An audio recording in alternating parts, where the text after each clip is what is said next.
Rocky Collins. We got Rocky Collins in the building with us today, man. And first of all, we want to say thank you to everybody who been welcoming us back, been asking where we've been. We had to do something between, you know, two brothers that were just doing something different. It was the voice of reason. Now we came back with the voice of reason for a reason. We had to understand that we was here for a reason. And we had limitations on the first show.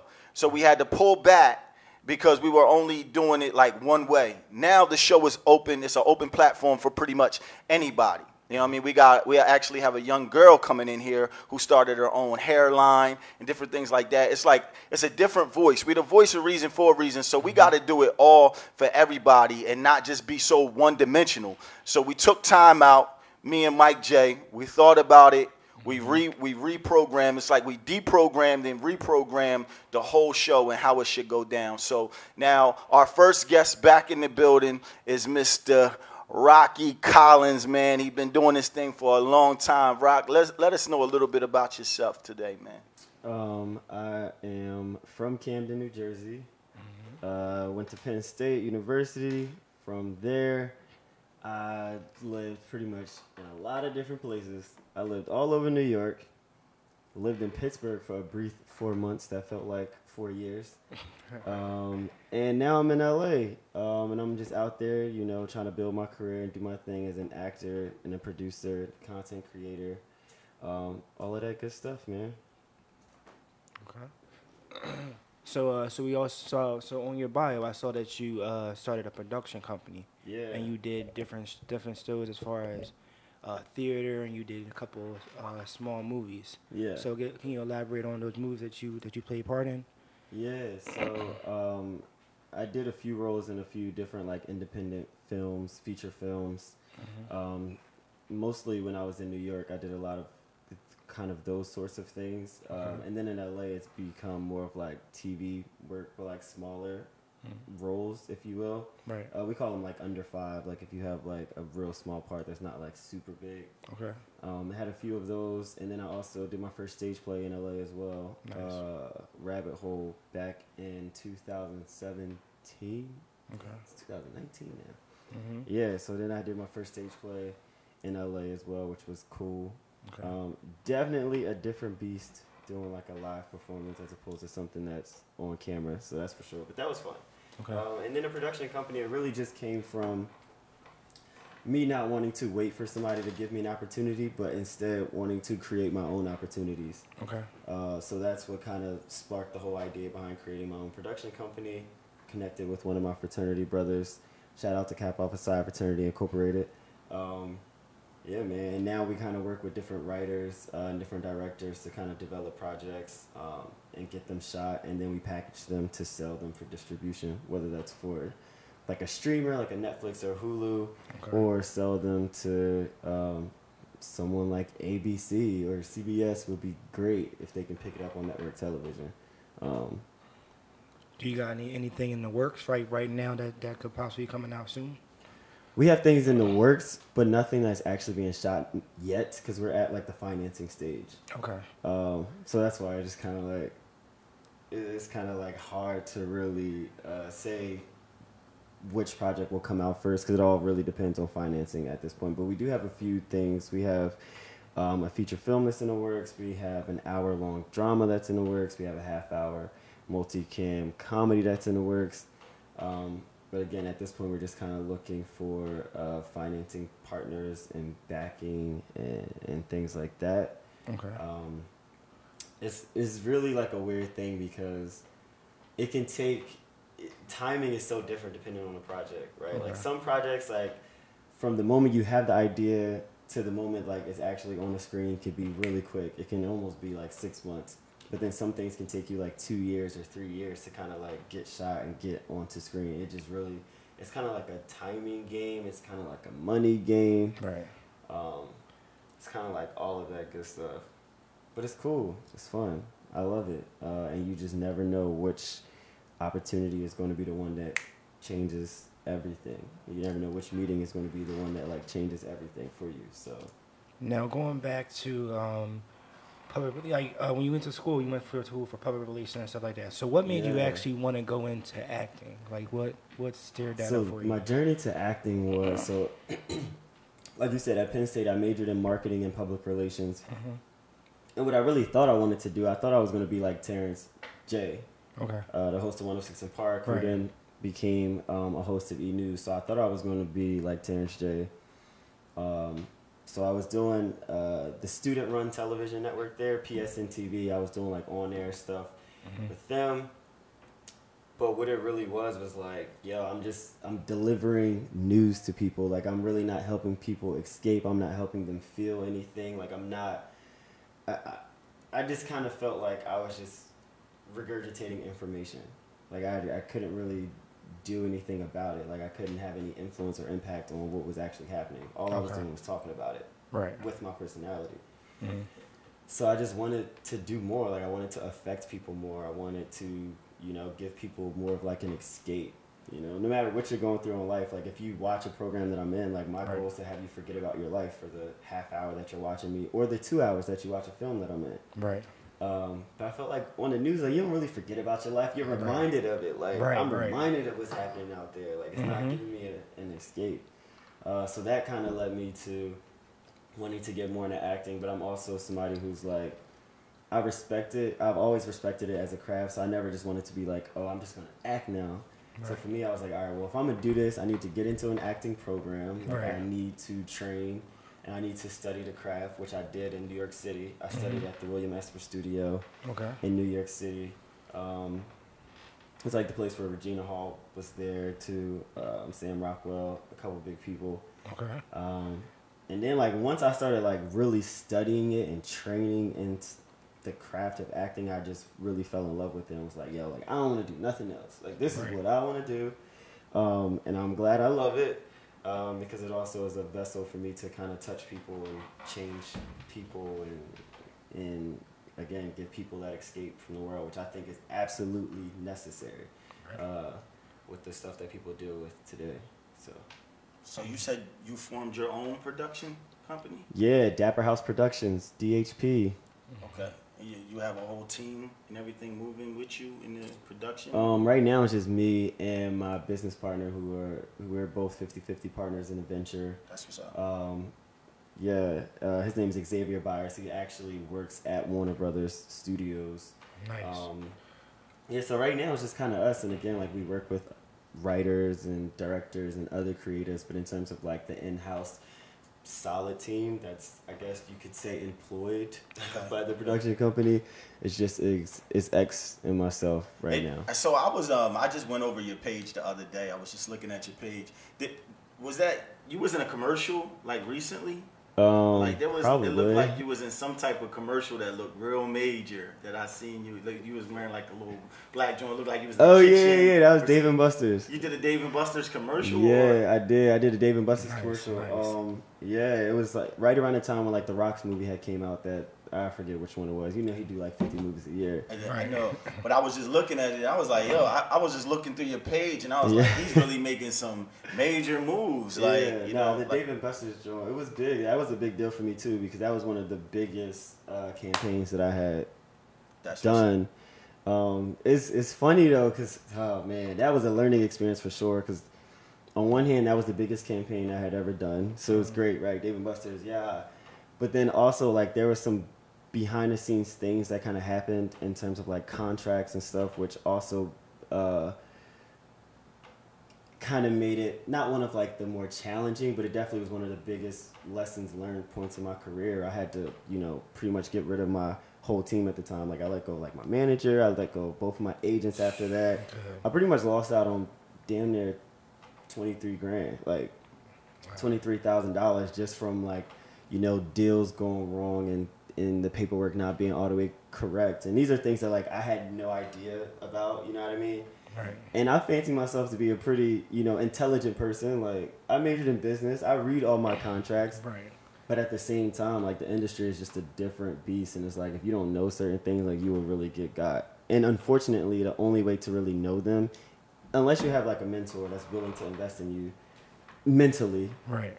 The only way to kind of learn is by like being burned and going through it. And yeah, with that Dave & Buster's commercial, like it was great. Shout out to Dave & Buster's, and it had nothing to do with them, but from that whole ordeal, I definitely got burned in the situation. And that was nutty. Yeah, that's a situation for you. So, though it looked so big on it looked big on your Facebook page, but it really wasn't as big as it seemed. That's the thing. No, like I want to be clear. Like it definitely was huge for me, and it's still like a big thing. Right. But it's just like for me, I can't only think about like the good parts about it. Like I also every time I see like the commercial or whatever, I'm like, oh yay! But then like in a half a second, I go back to thinking about, damn, I remember when that man burned me on a contract, or I remember when them two agents did X, Y, and Z. So you know what I mean? Like, so it's definitely a big deal that I'm grateful for, and I'm so glad I did it. But it also, like, God definitely put in a little lesson on the back end. Most definitely. Too. A learning experience so that you won't go through that ever again. Yeah. Oh, trust me, that is not happening again. That is not happening again. So how's your experience, you know, like based on you moving from New York to LA, did it change the game for you a lot? You know, because people always say, you know, it's more opportunity in LA than it is in New York. Was there a change for you when you shifted to LA? Like, was it more doors that opened for you? Like, yeah, I would say. How would you encourage people that, because there's a lot of people that's probably listening right now that always feel like LA, big dreams, big dreams. Like, would you encourage them, like, look, it's going to hurt that pocket, or it's more out there? Like, what could you tell people that feel like they want to move to LA, but, you know, they're going to need some roommates? Like, well, first off, I would say you don't have to. Like, you don't have to move to LA to be an actor, to be a successful actor. One of my good friends, Carter Redwood, is probably one of the most successful up-and-coming young actors that I know, that are all kind of, we're in that same landscape of on our come-up or whatever. And he's based in New York. Okay. So, like, the first thing I would say is, like, you don't necessarily have to be in LA. Okay. I personally made the choice to be in LA because that's just where I wanted to be. And there's also, like, the simple economics of more projects are being shot in LA. So it's like a lot of the work, or majority of the work in the industry, is happening in LA because that's where the studios are and that's where the filming lots and things are. But with that being said, like, there's also so many things that are being shot in New York and Atlanta, like in New Orleans. There's so many things being shot in other locations now where, if the industry was at the point that it was at today, back in 2016 when I moved, like, I don't know if I would have been super gung-ho moving to LA as soon as I did. I probably would have flexed in New York a little bit. But again, like, when I left New York, it was maybe like 10 shows shooting in New York at the time versus like the goddamn 200 in LA. Right. Now it's damn near 100 shows probably shooting in New York City. So you don't necessarily, like, there's opportunities there too. Right. So I would say, for one, just you don't have to move to LA to be successful as a creative. So know that. Also, just be prepared when it comes to like the whole money thing. For me, New York is expensive. So if you can live in New York, you can live anywhere. Like, the cost of living in New York is so retardedly high. I don't want to use that word. I take that back. But it is so crazy high. It's just insane. So moving to LA, I honestly feel like the cost of living is a little cheaper. Yeah. And some people wouldn't even think like that, because LA, it always seems like it's so much more expensive to live out in LA than it is it's in New York. cheaper. Is the housing, like, even just specifically talking about like rent prices and the space that you get is definitely cheaper in LA. Like, you'll definitely pay less money and get a lot more space in LA versus if you lived in New York. But I mean, if anybody is wanting to make that move, just prepare. You just gotta, like, prepare yourself financially, prepare yourself to be able to hold yourself over until you find like a job. Even like finding a little like side hustle, survival jobs or whatever, if you will, like, those things are not always the most accessible to find. It's not like you're going to land in LA today and like, oh, I'm going to have a part-time job tomorrow. Like, no, you still have to give yourself time to find a part-time job and to interview and stuff like that. You know what I mean? That's cool. So what would you say is next for your resume and your bio? Like, what are you trying to do right now? What's your move? I think it's going to be one hell of a pilot season for me, which is coming up. Pilot season is pretty much from like January to March, where all the networks are like looking into like these new shows and what they want to do for like the 2019, 2020 like broadcast season. So there's so many like projects being shot in LA between January and March. So like if there's any one time of year where like the bulk of opportunities will be out there, it's during pilot season. Okay. And that's happening as soon as I get back to LA. And it's crazy. Me and my agent just had a conversation. Both of them had conversations last week, and they pretty much was telling me like, yo, like, enjoy your time when you're home, because right. you know you only got like 2 more weeks of freedom before you come back and things get crazy. Right. So what's next, I would say, is going to be a very, very busy spring. God willing, it'll be a very, very busy spring, and I'm super excited for that. You just never know. The life of an actor, you just never know. You can audition as much as possible, you can shoot things as much as possible, but you never really know what things are going to get picked up, what roles you're going to get. And if sometimes things get picked up and then they don't ever get shown the light of day, somebody will buy it and then choose to not air it or whatever. Or you'll shoot your role and your part, and then when you see the final product, like they just cut your character out altogether. So it's really hard to say when's the next project, because I don't have anything that's like in post-production now that is like going to be on screen. So other than that, like, it'll just be a busy back to the grind of like auditioning, and then also shooting my own shit. And they find most of that for you, or yeah. So and it's also, people do it different ways. Like when I first was starting out as an actor, I didn't have an agent, so I was like self-submitting myself. Like I would go on sites like Actors Access, LA Casting, and on those sites you can kind of you'll see like some breakdowns for like roles and things that people are looking for. You can kind of self-submit, like submit your headshot and stuff to them, your reel if you have them. But even with that, there's a lot of stuff on there, but there's not going to be everything on there. Right. Like a lot of like the major projects, like they only send out to like the agencies. So like you couldn't see it if you don't have an agent. But now I'm at a point now where I do have agents, and they go hard. So like, yeah, those guys, like they find the opportunities. Shout out to International Idols Agency. They like find the opportunities, and they'll just like send them over to me. Like, hey, here's the sides, here's the script. You have an audition tomorrow at 2:30 p.m. Or I need you to go on tape and do this taped audition. It's due by tomorrow night. Or they might hit you with like 2 days ago where they was like, yo, there's this, you need to do this audition tape, but it's due in like 3 hours. So then I'm like scrambling, like, oh my God, I'm like in Jersey, and I don't have my equipment, like I don't, But you know, you figure a way to work it out. So my question with your agents, like, because a lot of people ask those questions, did you have to literally put out a lot of money out of your pocket to get an agent?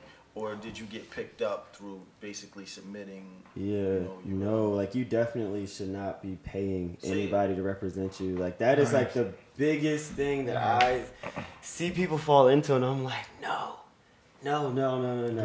Your reps don't get paid until you get paid. Nice. Your reps do not get paid until you get paid. You should never pay anybody to represent you. That's just not how it works. Nice. That's not how it works at all. I was actually, because a lot of times when I was submitting stuff for film, they would say, this is the price to submit, or it costs this. So now with that is a little bit different, because some of those breakdown services, like I mentioned before, like Actors Access, you do have to pay to have access to like their platforms.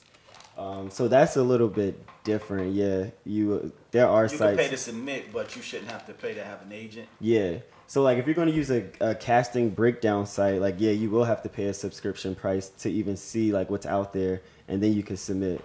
But once somebody like comes on board and wants to represent you or whatever, like they don't get paid until you get paid. That's part of the gamble that they take in representing you, which is why they kind of want to see your reel, and they want to see the goods, see what you bring to the table, right? Before they choose to like rep you.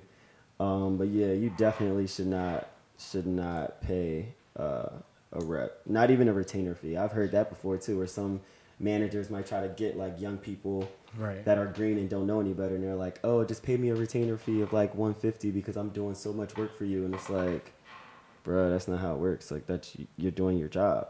Right. Like, right. that's, and you get paid when I get paid. So it's like basically having like a union rep. They have to do their job before they get paid. Yeah. Basically. Essentially, that's how it works. Basically. Well, we getting ready to get into this one song by my man Authentic called Straighten It Out. You know what I mean? Check it out. We'll be right back. Y'all better not pay nobody. When we go back on, we just wanted to ask about the time on the vote with Diddy and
Hey everybody, it's Jessica Simpson. This is Beyonce. This is Justin Timberlake. Hey, this is Avril Lavigne. This is Gwen from No Doubt. Hi, this is Usher, and you're listening to GSNJ Radio.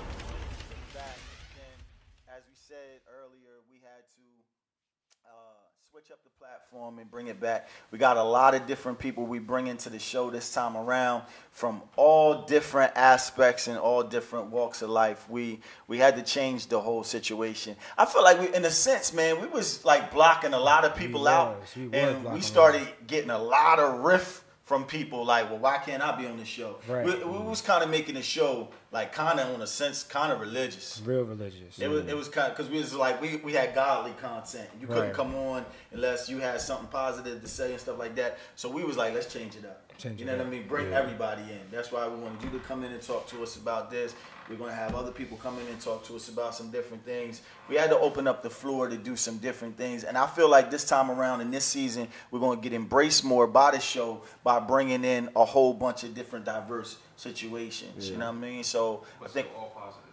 It's still positive. It's still all We positive. still don't want a whole bunch of cussing in Definitely here and not. you can't do this and that. But we just want to bring in all walks of life in this Most situation. Like my definitely. man owned a barbershop. I want to talk about his struggle and how he came up. Everybody that's coming up, we're going to bring them in here and we're going to talk because we the voice of reason for a reason. So Most definitely. you said you had some questions. Yes, sir. Yeah, that's it, Yeah. man. That's Thank the y'all whole- for having me here too. Man. This is We no appreciate you, man. So Rocky, so in LA, when you went to LA, you got on the Diddy's show with the Vote, right? The Vote Live, yeah. So how was that experience, and would you do that again? Like, what was that experience like? for you? Yeah, I mean that experience was great. That was my first time on a network that huge, even on a show that huge, on a platform that huge. And shout out to Courtney Neal. She's the executive producer at Revolt right now. She's one of my closest friends. We went to Penn State together. And she was able to kind of connect me with that opportunity. But that was lit. It also was kind of a crash course into live TV. Because I had done things in college, but it was never like live. We would shoot shows, they'd chop it up, and then they would air it. That was like live, and there's no take two, there's none of that. Okay. And it's on Revolt, so it's like everybody is watching this. Right. It's playing in the office. Diddy's gonna see this. Right. Like, it was just it was the stakes were just higher, but it was fun, man. I would say at first it was definitely nerve wracking, and I had to come out of my shell. At first I was still me, but you know what I mean. I was still kind of like anxious, nervous, whatever. But at some point, it just becomes so normal. You kind of just like get out of your head about it and things like that. But it was cool. I mean, we shot Monday through Friday. So we shot the show every day. But it also was fun. It was something that I was so excited about going to. Like, it didn't feel like work. It didn't feel like, I mean. That's what I was about to ask you. Like, how did the atmosphere feel? It didn't feel like work. It honestly was like, yo, like I knew the call time. I would come to the studio, get the breakdown from the producers about like what topics we would be talking about that day, what new music we wanted to debate, what guests we had there, whatever. And it was cool. And all the guests was chill. You'd be walking down the hall. Like, Look, I didn't get a chance to actually see the show, so I don't know what the show was about. Like, what kind of, can you tell me a little bit more? Like, what was it? So the show was called Revolt Live, and it was a 30-minute talk show that talks about everything pop culture, essentially. Okay. Like, we talked about like fashion, music, of course. Okay. Whatever was happening in like celebrity news. And then also, you know, we pretty much had a guest on every day, like a artist or whatever, actor, whatever. We had a guest on every day, and we talked to them a lot, chopped it up. But it was really like a really fun 30-minute talk show, just discussing pop culture and what's going on. And it wasn't just like two hosts talking to you. That's how you normally see shows, where it's just like two hosts and they're discussing everything that's going on. Like, nah, we had like a squad up there. Nice. It was a squad, like it was one. It was actually literally called the squad. Like, we had the two main hosts. We had four main hosts actually, because we did it between LA and New York.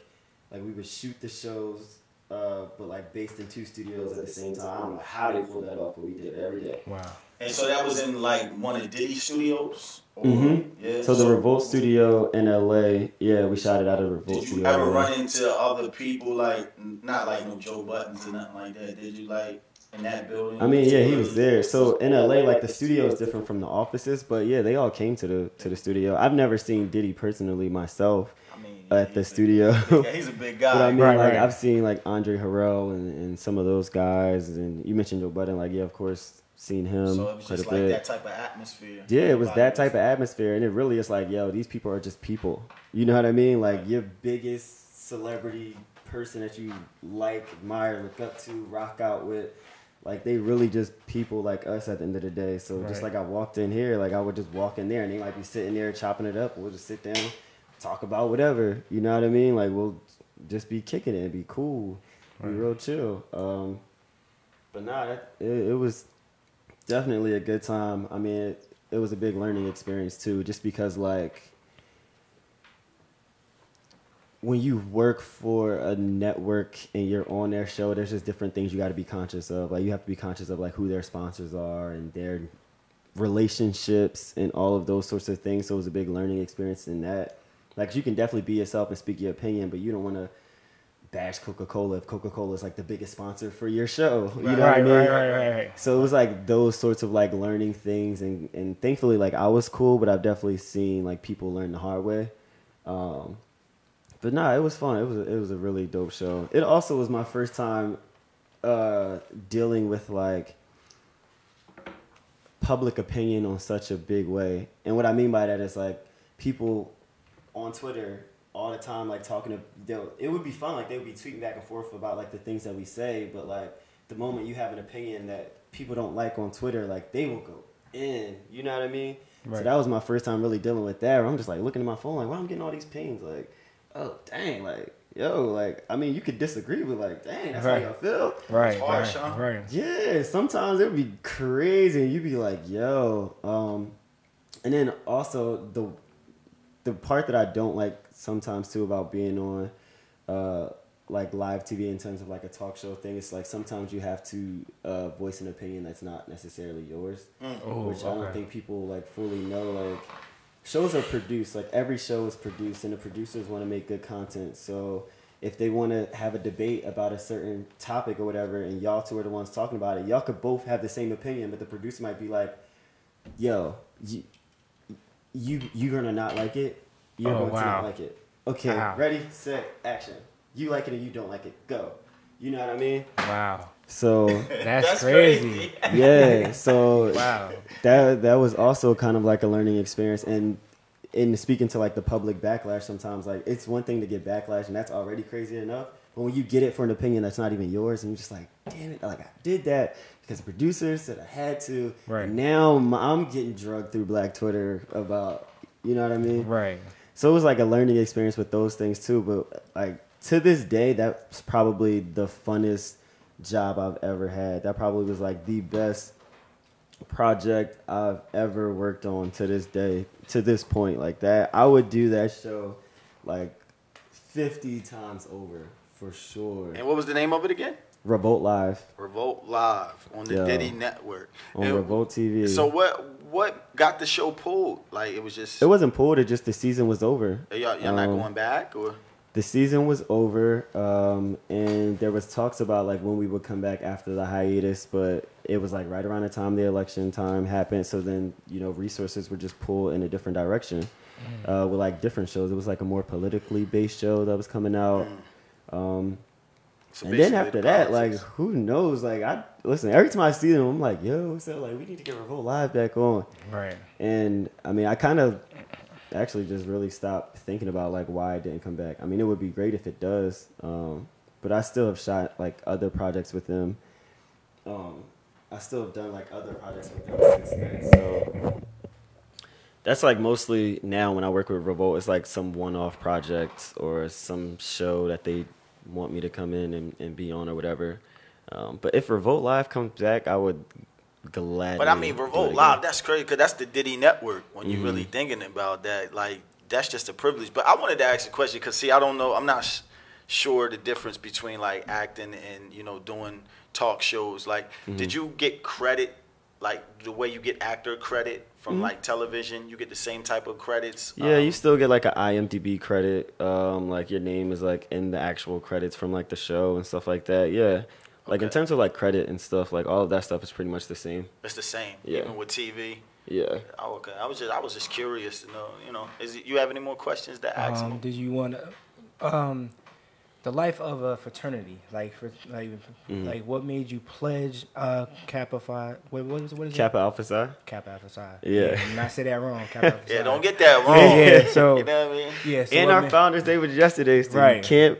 Right. I'm glad you fixed that. But yeah, so what made you pledge that, and how do you like the brotherhood, like the bond? Yeah. Like how does that?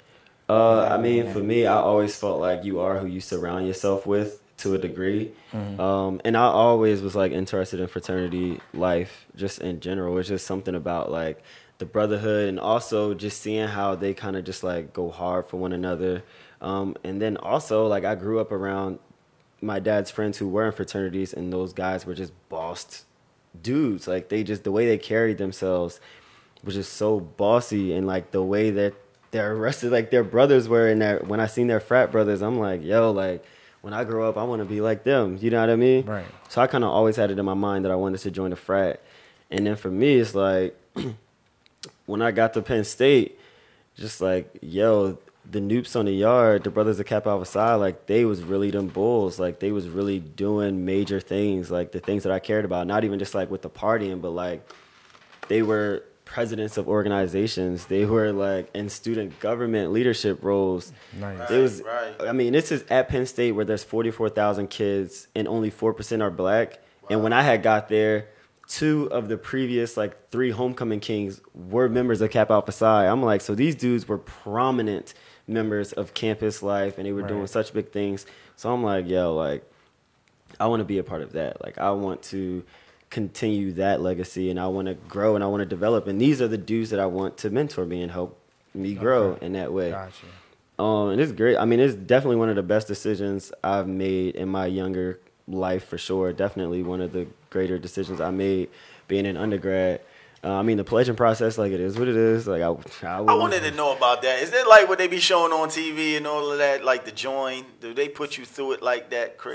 Sometimes. I mean, it depends on what show you're talking about. Or did you have to go through something crazy to get in? I mean, there's hazing is real. Like, it's just a thing. It is what it is. Like, hazing is a thing. Like, it happens. They don't get too out of hand with it, though, but it just happens, right? I mean, I'm not going to speak on that. I'm just going to say.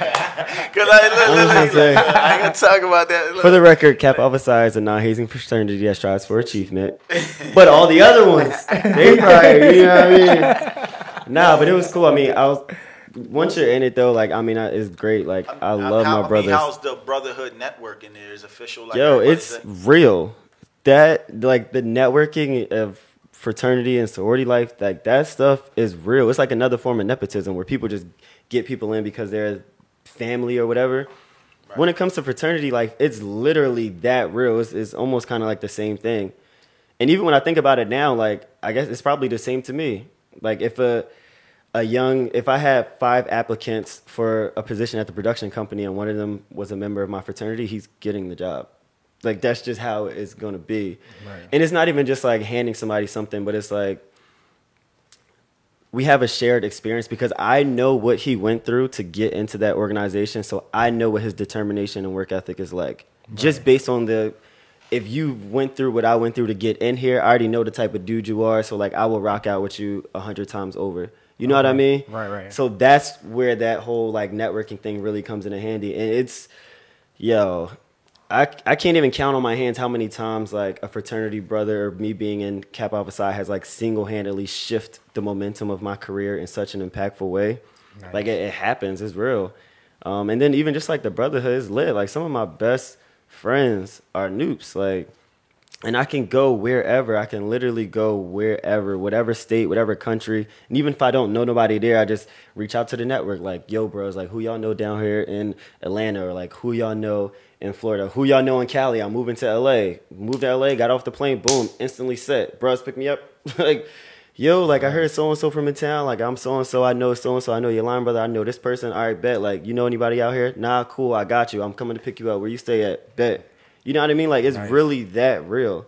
Wow. It's really that real. Now, and it's genuine. Do they only do that for, like, frat brothers? Or say you had a brother that needed something, but he wasn't a part of the fraternity? Would they look after him too? Yeah, nah, we look out for family. Like, we definitely look out for family. Even look, with my sister, like, they treat her like she's their sister. You know what I mean? Okay. And there's a lot of times where, like, if somebody was to hit me and was like, yo, Rock, like my cousin is coming to LA, like, can you look out for her? Or him, or whatever. Like, your family is your family. I'm like, yo, bet. Like, they need a place to stay. They good. Like, don't forget, we coming down there. Hey, we coming. Oh, we coming. Don't we forget. coming. I know. Make sure you tell your people we going to be down there in a couple days. Yeah, we on our way. Just let me know. Let them know we coming. Yeah, just let me know. Yes. But yeah, like, it's definitely real, man. It's all love. Like, shout out to the bond, for real. Like, even being back here, like in DC, I linked up with some of my frat brothers I haven't seen in a long time. Last night in Philly, like, we cut a full in Philly last night for Founders Day, but it's lit. Like, I love going to Chicago. I love to link in with the bros in Chicago. Like, it's love. It's really like a really dope thing. And I think that society right now, they really only think about it in 2 parts. When you hear fraternity, you either think of like the hazing, or 3 parts. You either think of hazing, you think of stepping and strolling, or you think of like the party life.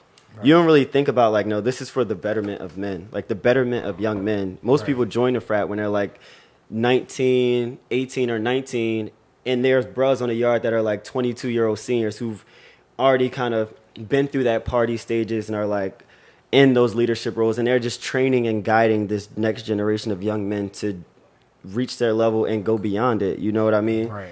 So it's like the work part of being in a frat and what that does for young men and for your development is just, that's like the greater, more important thing that people should be thinking about when they think about fraternities and sororities, and not just like the party. Because if you just want to party, like, you're not going to make it. Like, yeah, ain't no way in the world you're going to withstand the process if all you want to do is join the party. Like, you have to have a deeper pull for it and a deeper meaning for wanting to do it, for sure. Most definitely. Well, we're going to get into one more track from my man, Authentic, and we'll be right back, man. Voice of Reason here for a reason. Prevail the MC. Mike J. Collins, man. Poppin'. Bruh, hazing. Oh, my God.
like all of those jobs, those were kind of like jobs to support my dream. So that's why, like, to me, it's still big. Like, I get it that it's somebody else's dream job, so I don't take away from it in that regard. But it's just like, I guess for me, I just be like, I mean, it's American Eagle. I mean, it's lit, $4 billion company, but I was only there so I can support my career. Listening to GSNJ Radio. Yeah, so we tune back in. Voice of Reason, here for a reason. I just want to say to anybody that's looking to get on the show, we still constantly booking people. I think we're going to turn it up. Next week, we're going to start trying to do 2 interviews, either 2 15 minutes or 2 20 minutes. So, 2 people can get on the show at one time. So don't worry about it. Call us up.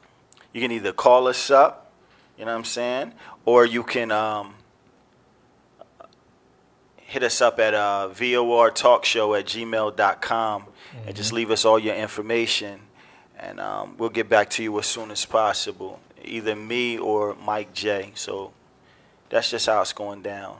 We got some more questions for Rocky Collins. I'm going to let Mike Corsi handle that, and we'll be out of here in like 15 minutes. All right. What's popping? All right. So, Rock, so I know you also worked at a clothing store for a little bit. How was that experience, and, what did you actually do? In the marketing aspect of it? Yeah, I was a buyer at American Eagle. So what that means essentially is like everything that you see in the store, there's a person that chose that particular hoodie to be in that store in that particular color. You know what I mean? Mm-hmm. And those are called like buyers. So that's what I was doing at American Eagle. Pretty much like we put out like 9 collections a year, choosing like all the clothes that like went in the stores for people to buy. It was cool. It was really dope. Their design center in New York is beautiful. Working around a whole bunch of young creatives is also really dope. Like I worked with a whole bunch of designers, other buyers, but everybody's just like creative and forward thinking, which was really cool. But again, like as great as that was, like it was just it was like funding my acting program. Most you know what I mean? I was there during the daytime, and then I was in my acting program at night. Nice. And then once I got the opportunity to like move to LA and get on Revolt, like that's when I was just like, yo, I'm out. Right. I didn't even think twice. I noticed you kept saying your acting program. How, what's the name of that again? I went to the William Esper studio. And how was that? Like the acting, what did they do up in there? I was curious. Acting programs are grueling. They're definitely grueling. It was a conservatory program. It was a 2-year conservatory program. It's grueling because it's like good acting looks easy and it looks so natural, but it's like it's hard. It's really hard to put yourself in a circumstance, in a situation that's not yours, and to respond truthfully and fully with every part of your body, your voice, your movement, your face, like all of those sorts of things. And to craft characters, like the crafting of characters, the crafting of situations have to be so like airtight and pinpoint to really get you to a place where you see these people have these Denzel Washington performances. It's because his crafting is so impeccable that he can get there. The Meryl Streeps, the Viola Davis, the Tarajis.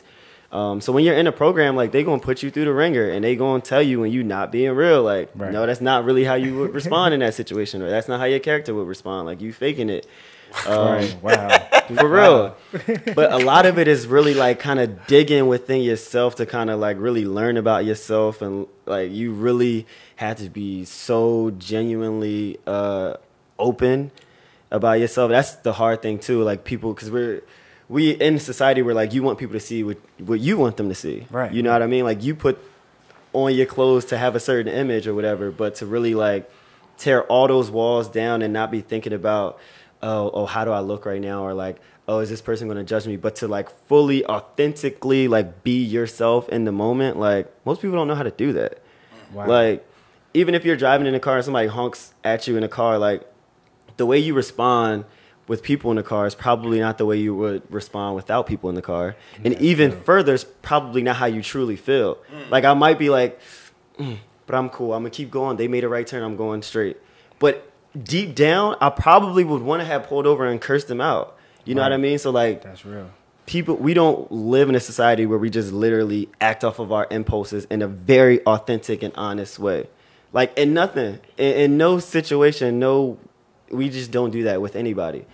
And with acting, like, you have to. Like, you just have to. You have to. So a lot of, like, the acting program is, like, really digging deep, and they put you through different, like, I guess you call them, like, exercises and things and different, like, tasks and challenges, and you do different scene works and technique works and things that you learn to kind of really figure out how to act off an impulse and, like, from here, though. So they was constantly pushing you. They was constantly pushing you to the max. Yeah, like, and it's frustrating and it's painful because you do have to kind of, like, not like relive certain experiences, but you have to acknowledge everything about yourself and all of your experiences, including the painful ones and the things that you've been through and stuff like that.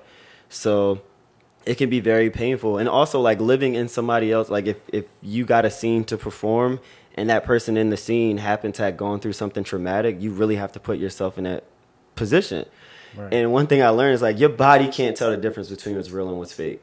Like, if your mind tricks your body into thinking, like, no, I'm really in this situation, like, this really just happened to my little brother, like, your body will, you don't know it's fake. So it can be really painful to go through those experiences.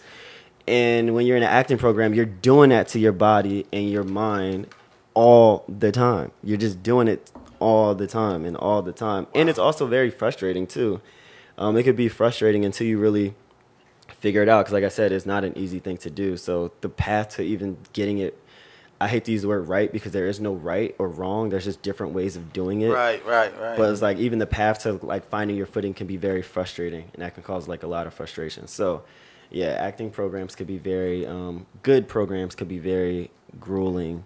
Now, with with that program, did you have to get accepted, or it's just you pay your money? No, you do have to get accepted. You do have to kind of, like, apply, like, submit for it.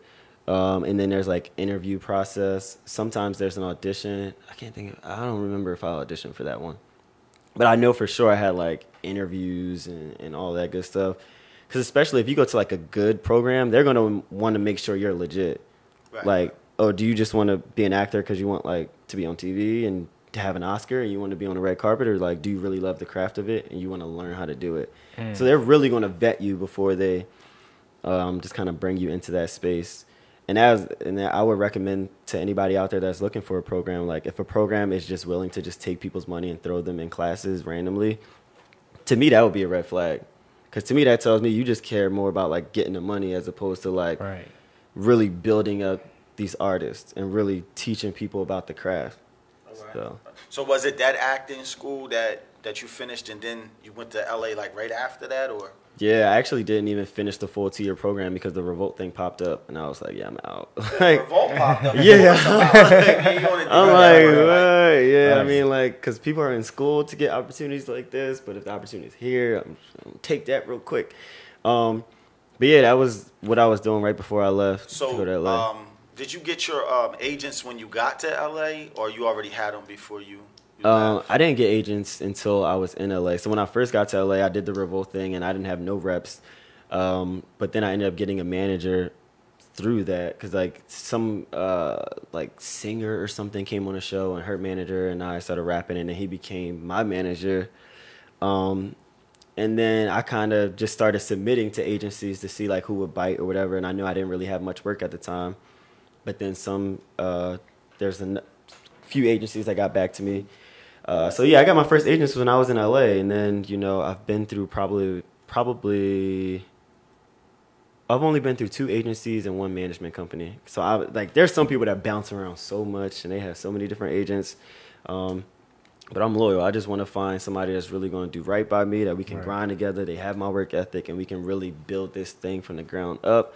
And if I can be with the same team for 45 years and beyond, like, I would totally do that. I'm curious because you said something about pilot season, right? And you said when you go back, it's going to be pilot season. I'm curious, like, you saying it, but I still can't visualize what, like, you go through in the pilot season. Yeah. Like, what is that, actually? What it's going to be, for real, it's going to be me, like, waking up every day to, like, 10 emails or something about like auditions or things that's happening, or what I hope happens would be me just getting contacted from my agents every day with being like, yo, here's 3 different scripts. Like, you have these auditions today, and then this is your auditions for tomorrow. But it'll be a whole bunch of like me like studying these lines, like rehearsing these lines, and driving all over the city, going into sitting in waiting rooms with 20 other actors. And you don't know if you're going to get it or not, but you got to study those lines, and you got to prepare. You got to craft, like we talked about. You got to craft to the scene. Then you sit in a waiting room. There's going to be 20 other dudes that look just like me, and you just wait till they call your name. You go in there, you'll knock out your audition, and then you'll leave, and it's on to the next.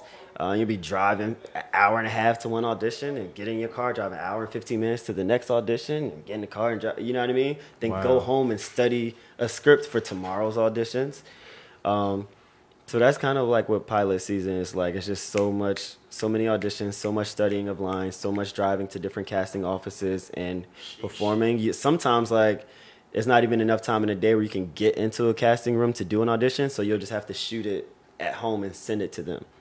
Like I have like a studio set up in my living room with like backdrops, the 3-point lighting system, all of that. We got the little 3-point lighting system set up with the tripods and all that good stuff. And we got editing software. So if I need to shoot an audition tape at the crib, like we can do that and edit it and send it out. So pilot season is a whole bunch of that, and it can be a lot for either way it goes. Either you're really, really busy and it can be exhausting and draining, or you can like not be busy at all and it can be just depressing. Like, cause I've been there too. My first pilot season in LA, I'm like, I probably had like 4 auditions, but I know my friends and everybody else was going on 4 auditions in a week, and I had like 4 for the entire season. So like it could be depressing too if you see everybody else busy and you're not busy, or like either you don't have the team to get you opportunities or whatever. So it's like that kind of just make you more hungry though, in a sense, right? To try to get you more. Yeah, it does, but it's also frustrating because you're like, dang, like I'm on the outside looking in, but it's glass. So I can see everything that's happening on the inside, and I can see all of my friends like walking through this door and doing all these things that I want to do, but I'm just like on the glass, like I'm at the zoo, and I'm just like knocking on the glass, like, yo, bro, like, yo, you know what I mean? Wow. So it can be frustrating. It can definitely be frustrating for sure. But once you start like making your own content, that helps a lot. Because then it's just like, you know what, like it doesn't matter what happens during pilot season. It doesn't matter if I get opportunities or if I don't get opportunities, because I created my own, and that's my creative outlet. So when the auditions pop up, cool, I'll go knock them out. I can leave the room and like wipe my hands with them. If I get the role, I get the role. If I don't, I don't. But it doesn't matter, because I got this other thing that I'm passionate about, that I'm working on, that I'm working towards. So that's, at least for me, that's been like my fail-safe like key to keeping my sanity during pilot season. Is to just like have my own creative thing going on that I'm super passionate about, that I can focus on. Nice. So let me ask you one last question before we wrap it up. Yeah. Have you ever written like your own type of like short film or your own commercial or? Yeah, you know, it's crazy. Like, so I have, but for me, again, because I respect the craft of what people do so much, I always was like, you know what, but I'm not a writer. Like, I wrote things and I got ideas, but I'm not a writer. So let me connect with the writer and have them help me build up my ideas. So that's kind of where I've been. But over like the past like year, I've definitely kind of walked in my own confidence a lot more when it comes to writing. So yeah, I am writing. Nice. I'm writing a lot, different things. And it's funny you mentioned a short, because I just finished writing a short that I'm probably going to try to produce within like the first quarter of this year too. It's a silent film though, and it's more like just a passion project that has like a really dope message around like domestic violence and those sorts of things, with a couple of really cool twists to it. But I didn't even know it was a short film when I was writing it. I just was like writing things that I was like seeing in my head and kind of like pacing them together, and then I sent it to my friend in almost like a storyboard. I was like, yo, like, would this be cool to have a scene like this, then a scene like that, then a scene like that, and yada yada yada. Like, yo, how is it? And he was like, yo, bro, like this, you basically wrote the treatment for a short. Like, you might as well shoot it at this point. And I was like, dang. So yeah, that was a long-winded way of saying yes. What do you mean by silent? Like a silent film? What do you mean? Just like it's without dialogue. It's not that it's silent. It's not mute. but like the character isn't really talking to anybody. Like you'll see him like throughout his day and the things that you're doing. You'll be able to understand like what's going on and the things that he's like facing and how things kind of unfold. You'll be able to like see it, but he's not speaking to anyone. I mean, there's a part of it where he's like sending a text, but so much about communication is nonverbal anyway. Right. You know what I mean? And so much about like the human experience and what people go through has nothing to do with communicating with another human being. Right. You know what I mean? I'm sure we've all in this room had those days where like so much could have happened in a day and taken us through so many different moods, but like we might have spent the full day by ourselves in our own crib. You know what I mean? Right. And just different things might have happened. You get a bad text that pissed you off, or you were waiting for something, you're frustrated about, you know what I mean? Anything. Right. So what's a silent film is just like, it just doesn't have any dialogue, but there's still like sound. Makes sense. And then my last question I would ask you is, or at least in my silent short, I'm sure there are some silent projects that like are mute completely, but okay. Yeah, I just had one more question because you seem like you had a long journey already. You done did a lot. I'm saying, like, I'm just looking. I read your bio that you sent, and I was just like, golly. You know what I mean? I looked at everything that you've been through and everything that you've accomplished and set out to achieve. And in that, have you thought about writing a book about some of this stuff towards the end or the middle? Like, is a book I really do want to. Your mind It has. I really do want to, just because it's like so much of the things that I've experienced and I know now, like I wish I knew before. You know what I mean? Right. And it's like, yo, why don't I just be that person that I needed 5 years ago? You know what I mean? To like put me on game and give it back to the people. Yeah, so I really do want to do that. It's just like, because my life has been so vast already and there's been so many different things. It's like, oh, I want to do it, but right now I'm like, I don't even know where to start. Like, I don't even know how to pick a focus on like what part of my life do I want to start at, or like, do I want it just to be about acting, or then also do I want to include fraternity life? Or, you know what I mean? Like I just need to figure out like how I want to do that. But I definitely want to write a book. I'm probably going to write several books. Okay. For sure. That sounds like a plan right there. Yeah. And to help people. And then you're headed back to LA tomorrow, right? Tomorrow. Yeah, in like less than 24 hours.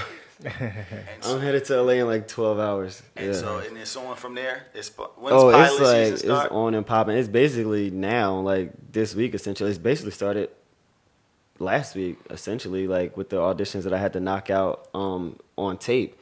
But yeah, when I get to LA tomorrow, it's lit. It's lit. It's lit. It's lit. And I'm coming after everything. Like, this is going to be my season because I'm saying it's going to be my season. Let's go. And I'm claiming it to be my season, and I'm going to make it my season. Like, that's my mentality. Hey, so y'all, it's the voice of reason, man. Rocky Collins was here. Yes, sir. Shout out to everybody that's been listening. We got Mike J. Coursey over here. But yo, Rocky, man, drop your Instagram or y'all can follow me on Instagram it's at the Rocky Collins, TheRockkyCollins. That's my same Instagram and Twitter. I don't use Twitter as much, but I'm getting back onto it because it's a good platform to interact with people and like people who see your projects and stuff like that. But yeah, Instagram, Twitter, I'm on there. If there's any young writers or producers or anybody that wants to get in contact with me about any of the things I'm doing, you can email me at info at rockycollins.com. That's just ROCKYCOLLINS.com. Yeah, hit me up. I'm a sociable person, so we know that. We know that. We definitely know that. And man, and I just want to say, just looking at your page, man, I'm proud of your success, man. Just I seeing appreciate those that, commercials, seeing what you've been doing, seeing your grind from the bottom. You hungry, and I see it. And, I'm gonna be praying for you, man, that you get where you need to be at, man. And we appreciate you for coming into this station tonight. We know you could have been somewhere else, but you know you blessed us with your presence. Man, so I appreciate that, man. Yeah, I respect what y'all doing. I really believe in it, so I'm here for it, man. Appreciate it. Voice of reason, man. Mike J. Prevail the MC, man. We out of here. GSNJ Radio, man. We get with y'all later. Appreciate it. Good shit, man. Yeah, of course, man. Yeah, of course, man.